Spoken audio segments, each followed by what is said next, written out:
ഒരു കൊടും ക്രൂരതയുടെ വാർത്തയിലേക്കാണ്. കൊല്ലത്ത് 65 വയസ്സുള്ള വയോധികയെ ലൈംഗികമായി പീഡിപ്പിച്ചു. ശേഷം കടന്നുകളഞ്ഞ പ്രതി 24 മണിക്കൂറിൽ അറസ്റ്റ് ചെയ്തു.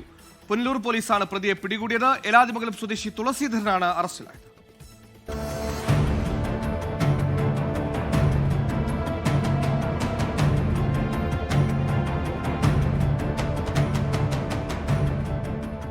വാഹനാപകടത്തിൽ പരിക്കുപറ്റി കിടപ്പിലായ 65-കാരിക്ക് നേരെയാണ് ലൈംഗികാതിക്രമം. അതിജീവിത ഒറ്റയ്ക്ക് താമസിക്കുന്ന വീടിന്റെ വാതിലിന്റെ പൂട്ട് തകർത്ത് അതിക്രമിച്ചു കയറിയ ശേഷമായിരുന്നു ക്രൂരമായ പീഡനം.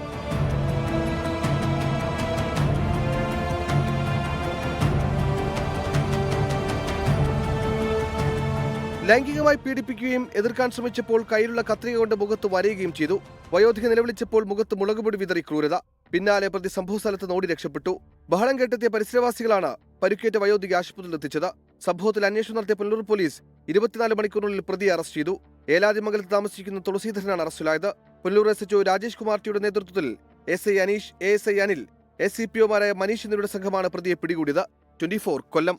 ലോകത്തെവിടെയായാലും ഏത് സമയത്തും 24 വാർത്തകളും ഓഗ്മെന്റഡ് റിയാലിറ്റി പാക്കേജുകളും എക്സ്പ്ലെയിനറുകളും വിശദമായി കാണാൻ ഞങ്ങളുടെ യൂട്യൂബ് ചാനൽ നിങ്ങൾക്ക് സബ്സ്ക്രൈബ് ചെയ്യാം.